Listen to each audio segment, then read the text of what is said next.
안녕하세요. 글로벌오토스 원선홍입니다. 오늘 소개해드릴 차량은요, 이 마이너 체인지돼서 국내 출시된 GLC 그리고 GLC 쿠페 한번 살펴보도록 하겠습니다.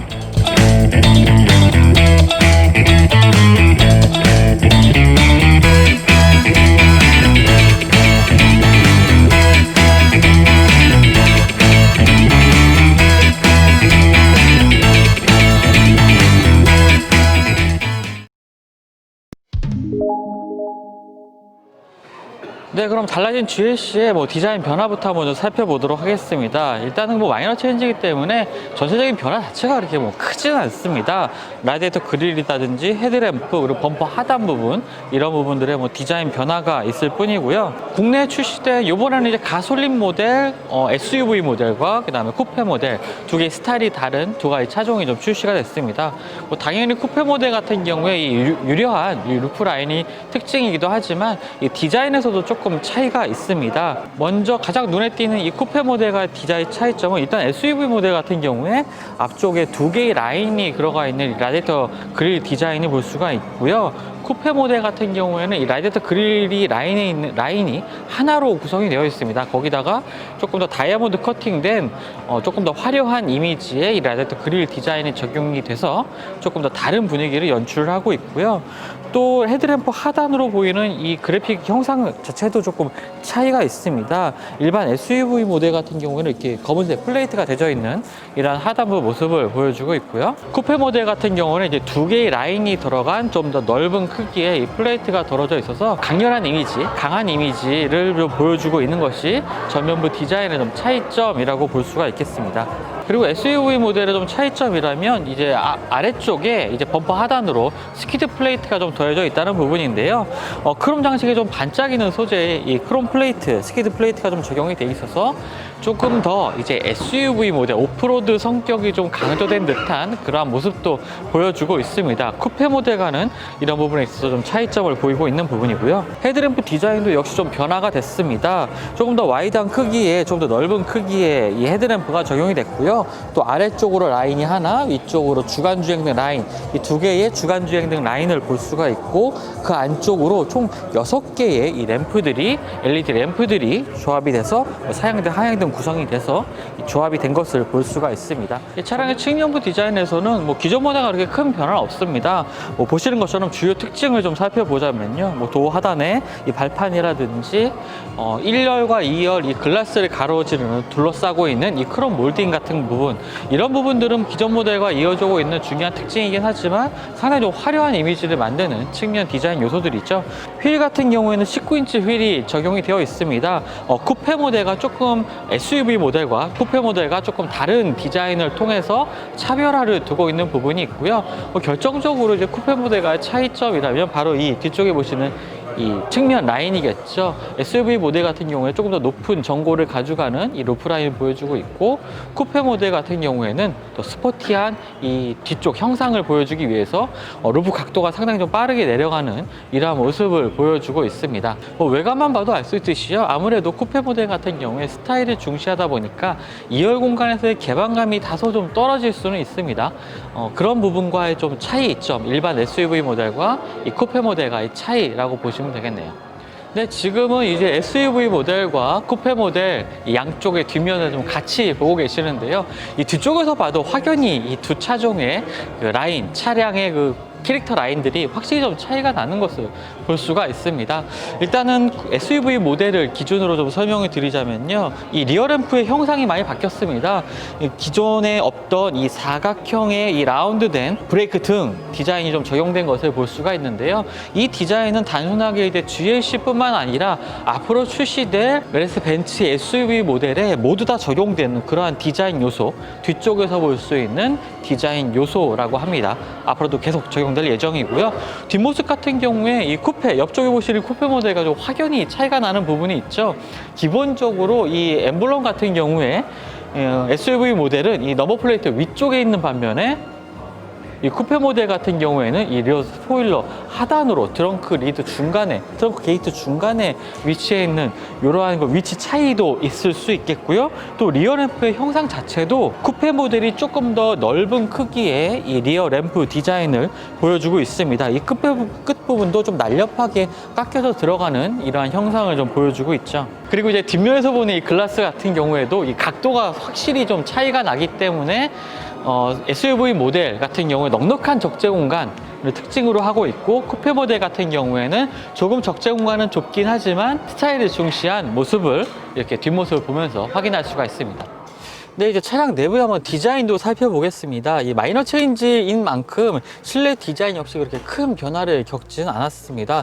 전체적인 뭐 형상이라든지 이 대시보드와 이 글러브박스 위쪽에 있는 이 디자인 요소 같은 것들이 뭐 기존 모델과 사실 동일합니다. 하지만 그래도 소소한 변화 몇 가지가 있는데요. 이러한 변화들이 사실 그 기능적인 부분에서 좀 시스템들이 추가되다 보니까 뭐 어쩔 수 없는 건 아니겠네요. 그런 기능적인 부분들이 추가되면서 이 디자인이 바뀐 이런 특징이라고 볼 수가 있겠습니다.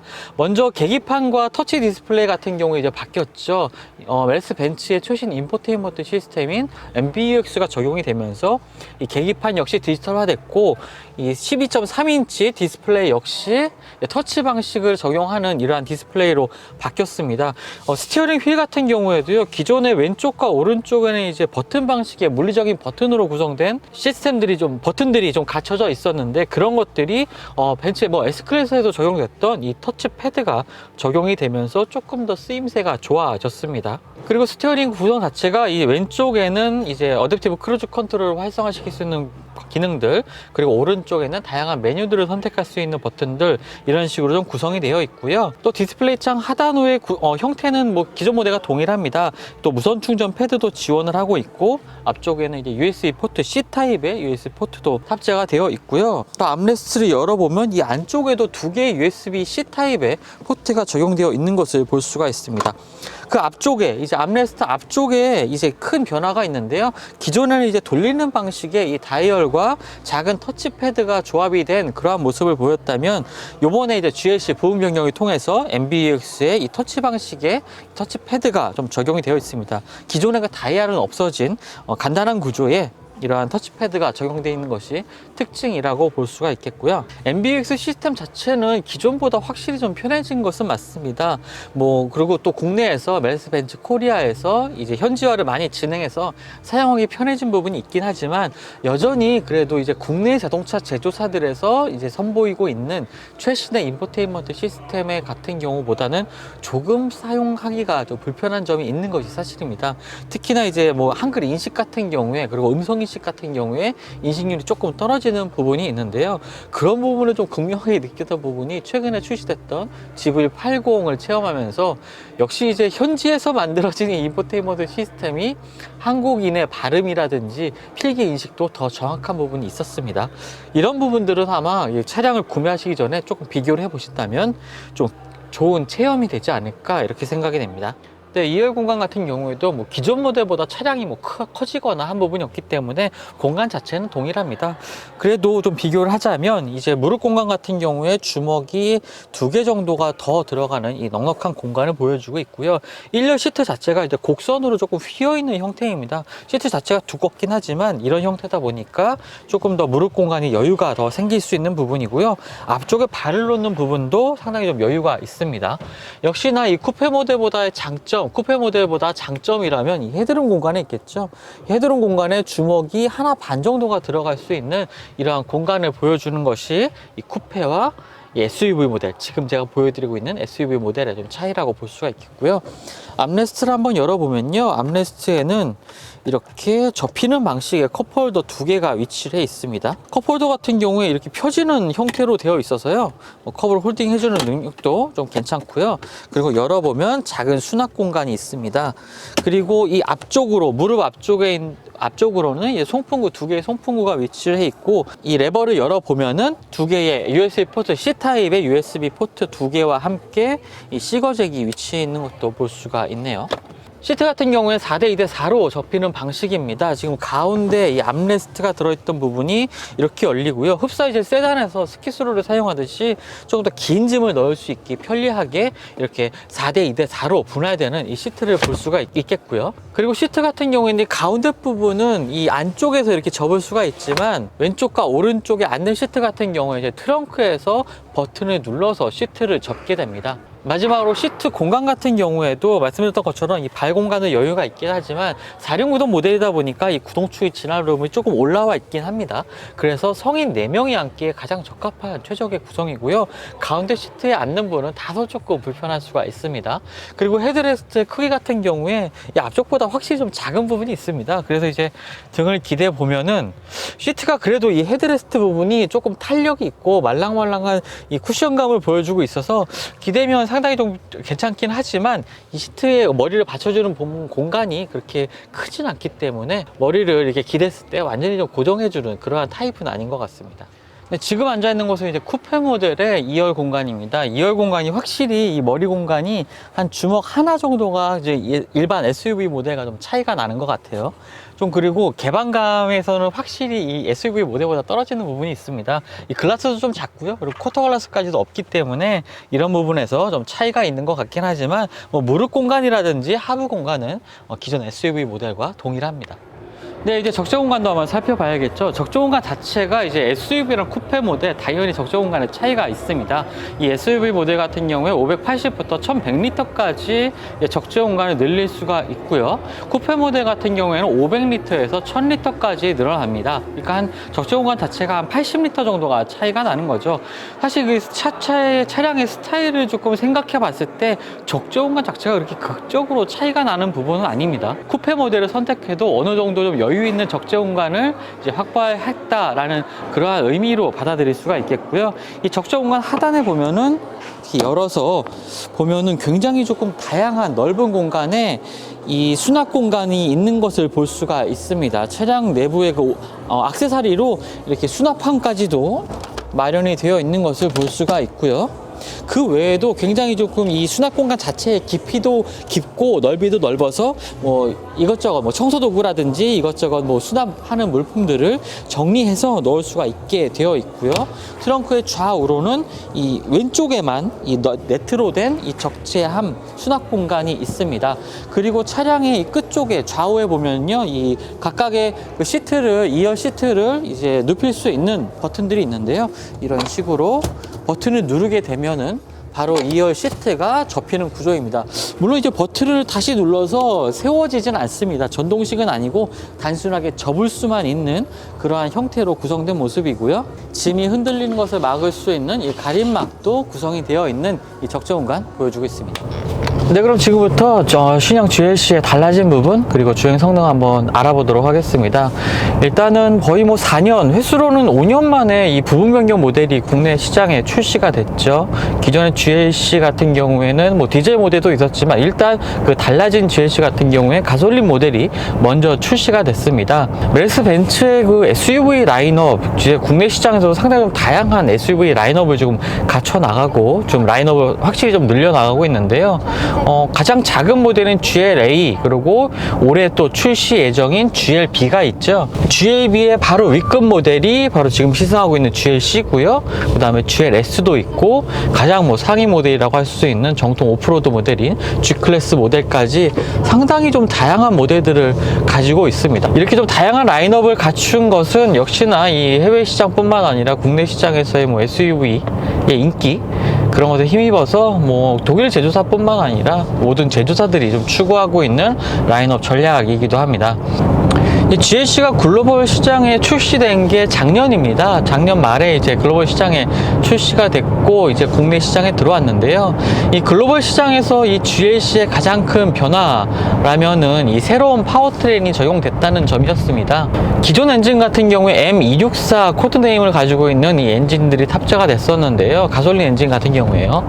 새로운 파워트레인은 M274가 이제 적용이 되면서 이 274의 가장 큰 변화점이라면 바로 이제 48V 마일드 하이브리드 시스템이 적용이 됐다는 점입니다. 국내 적용된 모델은 마일드 하이브리드 시스템이 적용된 이 가솔린 엔진은 아닙니다.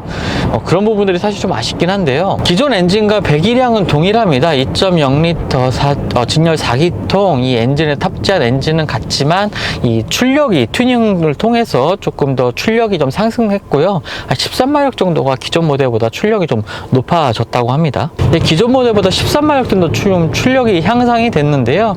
이 출력 상승 폭을 뭐 기존 모델도 시승하긴 했지만 그렇게 뭐 크게 느낄 수 있는 부분은 아닌 것 같습니다. 무게에서는 큰 차이가 없긴 하지만 뭐 출력도 사실 너무나 소폭 올랐기 때문에 기존 모델보다 출력에서의 그 차이를 이렇게 느끼기는 좀 어려운 것 같은데요. 한 가지 좀 달라진 부분이 느껴지는 부분은 이 기존 GLC보다 이 주행 안정성 부분에서 뭐 좌우 롤이라든지 피칭 현상 같은 것들이 기존 모델보다 좀 소폭 개선이 되는 부분들을 좀 느낄 수가 있는 것 같습니다. 이런 부분들은 이제 기존 모델의 서스펜션을 그대로 채용을 해오기 왔지만 서스펜션을 조금 더 다듬으면서 이 좌우 롤 같은 것들을 좀 주행 안정성 부분에 있어서 조금의 좀 개선을 이룬 부분은 좀 달라진 부분이라고 좀 할 수가 있겠고요. 엔진의 응답성이라든지 가속감에 있어서는 뭐 만족스러운 수준입니다. 만족스러운 수준이고, 하지만 이 엔진 세팅 자체가 이 초기에 그 토크가 발휘되는 그러한 성격은 아닙니다. 뭐 일반적으로 생각했을 때도 기존에는 이제 국내 시장에는 220D 그 디젤 모델도 있었죠. 그 모델보다도 오히려 좀 초기에 발진 토크감은 조금 더 낮게 느껴지는 부분이 있긴 한데, 그래도 부족함은 없긴 하지만 초기 세팅 자체가 이렇게 출력이 한 번에 발휘되는 이러한 세팅은 아니기 때문에 오히려 조금 가속 페달에서 힘을 조금 초반에는 이 가속하는 시점에 깊숙하게 밟지 않으면 조금 더딘 반응을 보인다라는 느낌을 좀 쉽게 받을 수 있을 것 같습니다. 하지만 중속 영역 이후부터는 넉넉한 토크가 발휘되는, 넉넉한 토크와 출력이 조금 느껴지면서 중속 영역 이후부터는 가속을 추월 가속하는 데서도 그렇게 크게 답답하다, 불편하다는 느낌은 좀 받기 어려운데요. 이 6단 이후부터는 조금 가속감이 한 템포 좀 줄어들면서 부드러운 주행은 이어가지만 가속감은 조금 더 낮아진다, 떨어진다는 부분을 좀 느낄 수가 있고요. 기존 모델보다 좀 더 고급스러운 승차감을 구현을 했다라는 게 좀 종합적인 평가가 될 것 같습니다. 시승 전에 이 차량에 대한 GLC에 대한 몇 가지 설명을 들으는 시간이 있었는데요. 뭐 연비 같은 것들이 뭐 개선이 됐다고는 하지만 이 48V 마일드 하이브리드 시스템에 적용되어 있지 않은 뭐 차량이다 보니까 연비에 있어서 기존 모델보다 큰 폭의 개선은 없었습니다. 그 일반 SUV 모델 같은 경우에 9.8, 쿠페 모델 같은 경우에 9.7의 복합 연비를 보여주고 있기 때문에요. 차량의 덩치를 생각했을 때는 그래도 조금 만족할 만한, 만족까지는 아니더라도 이해할 만한 수준의 복합 연비긴 하지만 국내 시장에도 조금 마일드 하이브리드 시스템을 좀 들여와서 조금 더 개선된 효율성이 높은 이 GLC를 좀 만나보길 좀 바랬었는데, 아까 좀 이유를 들어보니까요, 이 국내 시장에서는 기존의 이 가솔린과 디젤 라인업을 그대로 유지를 하고 이 플러그인 하이브리드 모델, 그러니까 302 모델이 앞으로 조금 도입이 될 텐데, 이 302 모델을 통해서 이 두 가지, 그러니까 플러그인 하이브리드 모델과 가솔린, 일반적인 가솔린 디젤 엔진 라인업을 통해서 이 라인업을 구성을 한다라는 좀 라인업 전략을, 국내 라인업 전략을 밝혔습니다. 뭐 그 속내를 들여다보자면 아무래도 차량 가격 때문이겠죠. 마일드 하이브리드 시스템이 적용되다 보면은 아무래도 좀 차량의 단가가 높아질 수밖에 없을 것 같은데, 기존에 출시됐던 GLE가 이 가격 문제 때문에 상당히 조금 소비자들의 반응이 좋지 않았습니다. 적극적인 그 주행 안전장치가 대거 적용이 되지 않았음에도 불구하고 차량 가격이 거의 1억이 가까운 가격이었죠. 1억을 조금 넘는 가격이었죠. 이런 것들 때문에 소비자들의 반응이 좋지 않았기 때문에 아무래도 이 국내 시장에서 조금 낮은 모델인 이 GLC를 도입하는 데 있어서 라인업 정책을 그렇게 가져가지 않았나라고 생각을 합니다. 아무래도 기존의 내연기관이 살짝 튜닝된 이 차량들을 가져오는 게 이 가격 쪽에서도, 가격 면에서도 조금 소비자들이 수용하기 좋은 가격을 책정할 수가 있겠죠. 실제로 이 판매 가격 같은 경우에 7천만 원 중반을 조금 밑도는 가격으로 좀 책정이 됐습니다. 가격을 굳이 비교를 해보자면 최근에 출시됐던 GV80에 뭐 여러 가지 옵션을 조금 더 추가했을 때의 가격과 상당히 좀 비슷한 수준이긴 한데요. 물론 그 GV80과 1대1로 경쟁하는 모델은 아닙니다. GV80이 조금 더 차량 크기라든지 좀 더 상위 모델이라고 차량의 제어만을 봤을 때는 조금 더 상위 모델이라고 볼 수가 있겠고요. 뭐 GLC는 당연히 그 밑에 등급이죠. 가격은 조금 비슷한 수준의 좀 모습을 보여주고 있지만요. 또 한 가지 조금 독특한 기능 중에 하나를 좀 소개해 드리자면요. 이제 시동을 끄고 차에서 시동을 끈 상태에서도 차량 주변을 3분 동안은 차량 주변을 센서를 통해서 인식을 해서 만약에 시동을 끄고 차량 안에 남아 있다가 이제 내리려고 하는 경우에 뒤쪽에서 뭐 오토바이나 보행자가 이제 도로 옆쪽을 이제 지나올 때 이런 것들을 경고를 해서 차량 문을 열 때 이제 부딪히는 일 없이 경고해주는 이런 안전 시스템도 적용이 되어 있고요. 뭐 이런 것들뿐만 아니라 다양한 안전 시스템을 통해서 뭐 주행할 때뿐만 아니라 정차 시에도 이렇게 차량 주변을 탐색하는 이런 안전장치들이 잘 갖춰져 있다는 부분은 여전히 조금 GLC의 좋은 상품성 가운데 하나인 것 같습니다. 네, 지금까지 메르스 벤츠의 GLC 부분 변경 모델을 좀 살펴봤습니다. 좀 간단히 좀 살펴봤는데요. 그만큼 이렇게 큰 변화는 없습니다. 뭐 디자인의 변화, 실내 소폭의 변화가 있긴 했지만 이렇게 극적인 변화를 찾아보긴 힘들죠. 하지만 그래도 바뀐 점, 그 MBUX가 적용되면서 실내 인포테인먼트 시스템을 사용하는 게 조금 더 편리해졌다는 부분, 그리고 S클래스도 적용되어 있던 이 터치패드가 적용이 되면서 여러 가지 컨트롤을 하는 것이 조금 더 용이해졌다는 부분이 있습니다. 기존의 버튼 방식이었죠. 이런 것들이 좀 개선이 됐고요. 그리고 어쨌든 이런 것들을 통해서 조금 더 첨단의 이미지를 보여준다는 부분은 좀 더 기존 모델보다 좋은 장점이 되는 것 같습니다. 또 쿠페 모델과 이렇게 차이점을 한 번에 좀 볼 수가 있고, 또 이런 것들을 통해서 선택의 폭을 넓혔다는 점도 좀 중요한 부분인 것 같습니다. 지금까지 글로벌 오토스 원선홍이었고요. 저는 또 다음 시승을 통해서 만나 뵙도록 하겠습니다. 감사합니다.